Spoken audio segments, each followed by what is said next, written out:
Hey YouTubers, it's Charlie. This is going to be my Star Wars Rebels Breaking Ranks review. It's either like episode 4 or 5. The numbering is a little bit messed up, but I'm going to call it episode 5, although technically I think it's episode 4. If you felt like there was some story missing, basically what they did is they picked up in the middle of the action and then cut away to dialogue to explain what was going on. So think of this 22-minute episode as like a 30-minute episode that they just started 8 minutes in. Careful for spoilers if you haven't seen the episode yet. So starting with top 5 moments. Number 5, Ezra joins the Imperial Academy. They're still on Lothal, which I think is interesting. You'd think the Imperial Academy would be somewhere bigger, but the Empire is vast, so of course they have satellite schools in the Outer Rim. In terms of galactic geography, Lothal is pretty far away from Coruscant, which is where we spent most of the time during the prequels and during the Clone Wars, even though the Clone Wars kind of traveled all around. As long as we get to see new locations in Lothal, like the Imperial Academy in this episode, I'm totally happy. I totally don't mind them sticking to that planet. A cursory examination of some of the things of the Academy as well as their security measures raise a few issues that I'll just talk about as I go through the video. The reason he joined the Academy was to get the decryption card so they could find the location of the shipment of Kyber crystals. Number 4, Ezra plays spy game, setting expectations low because Ezra is fairly new. It was fun to watch him try to be a badass. It's also a nice twist on the idea of a Sith infiltrator.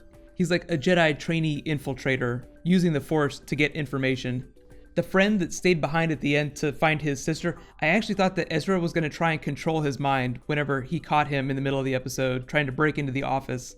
The kid stayed at the Academy, so if he stays on and becomes a stormtrooper, arguably Ezra will have the easiest time in the world controlling his mind. Stormtroopers have the weakest minds in the galaxy. One of my first stray observations, Kallus does not like getting unexpected packages. He does not like free things. If they played the scene for comedy, he would have just been like, oh yes, I will totally take this free package that I definitely did not order. It does make you wonder what the kid would have done if Kallus had accepted the package. That feels like day one spy school stuff. If you're going to give someone a fake package, bring a fake package so that you can give it to them. Number 3, Ezra's Stormtrooper training. This is like a cross between the Star Trek holodeck and Mega Man. It was fun to watch Ezra run circles around everyone. The staff thought that it was fishy that he was so good. I thought they were going to do something more with that, and they did tease the Inquisitor, but he didn't show up till the end. I was kind of hoping that he'd walk out on deck and see Ezra and all hell would break loose. I feel like they made it just a little too easy, and they didn't really deliver on the promise of it being super hard. I mean, they electrified the platforms eventually, but there is no threat level to Ezra, so it feels like there's no stakes. When you hear stories about the Imperial Academy, usually it's a really grand, really fearsome thing, and this just did not feel like it. Maybe that's just the flagship schools they're talking about in the core worlds. Speaking about stormtroopers too, I know a lot of people are wondering what's going on with the clone troopers and with the normal troopers. So at a certain point in the Empire's growth, they stopped making new clones, so there's no clones anymore. Most of them died off during the wars, so now we're in the initial days of them recruiting actual people, like they actually have to recruit people again. They can't just magic up new forces overnight, and it even did take them a while to grow new clones. Number 2, the big space battle. So we found out what happens when you detonate a ship that's in the process of entering hyperspace. I think the explosion was extra big just because of all the Kyber crystals on board. A lot of the Star Wars visual media doesn't do a really good job of explaining the mechanics of hyperspace. There's a couple different ways to explain faster than light travel. There's wormholes and then there's subspace, and I think subspace is the one that Star Wars uses. I try not to hold Star Wars' science against it. It's not a show that promises to explain a lot of things in depth like that, especially if it's an animated show for children like Rebels is. But if any of you have a really detailed understanding of the mechanics of Star Wars hyperspace, just feel free to write it below in the comments. The whole Kyber crystal plotline was one of my complaints of the episode, in that it really didn't explain what was going on very well. Like all the cutaways with the exposition didn't really make up for the fact that there were so many scenes missing. Clearly this was a very important mission. Kyber crystals are a very big deal. If you haven't read a lot of the expanded material or the comics that go into Kyber crystals, they're a Force relic localized to very specific places in the galaxy. They increase the power of Force-sensitive people 1,000 times over. So if the Empire was shipping them around, the Inquisitors could use them to become much more powerful. So if you cried a little bit when they blew them all up, they were just trying to keep them out of the hands of the enemy. I suppose we can forgive them that, even though Kanan and Ezra could have had a whole lot of fun even with just one crystal. Note to self, next time, before blowing up Kyber crystals, snag one.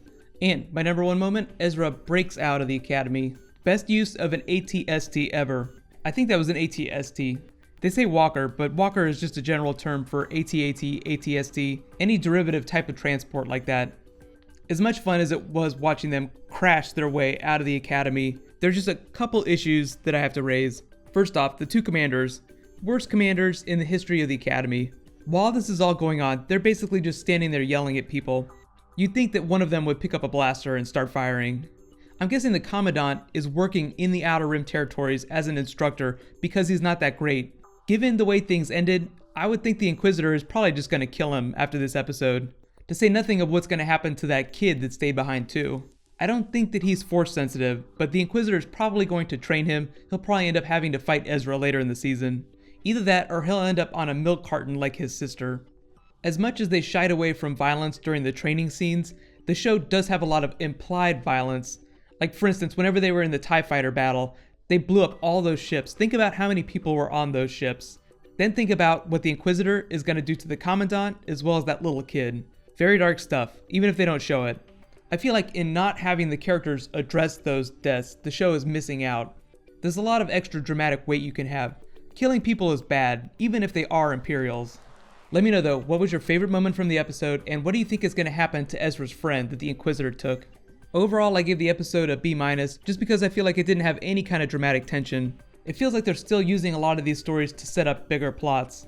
Jai, for instance, the one they take into hiding, he's actually played by Dante Basco, who's Zuko from Avatar: The Last Airbender, so if there are any Last Airbender fans out there, I'm sure you probably picked that up. But I feel like they wouldn't cast bigger actors for a lot of these side roles if they weren't intending on turning the characters into something bigger.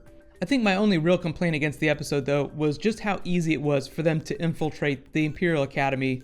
The episode really ends up being just about putting your trust in other people, even though Jai completely forgives Ezra for dicking him over halfway through the episode. If this were Ender's Game, that would be like the beginning of a blood feud.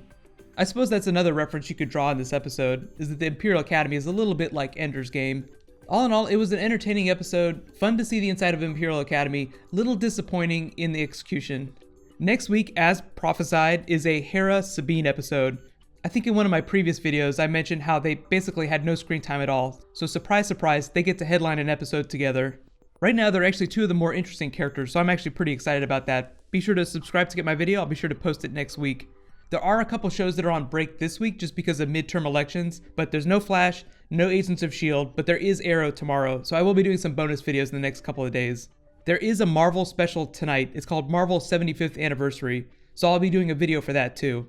In the meantime, you can click here for my last Star Wars Rebels video, and you can click here to learn all about Marvel's Phase 3. Thank you so much for watching, so let's all high five, and I'll see you guys tonight.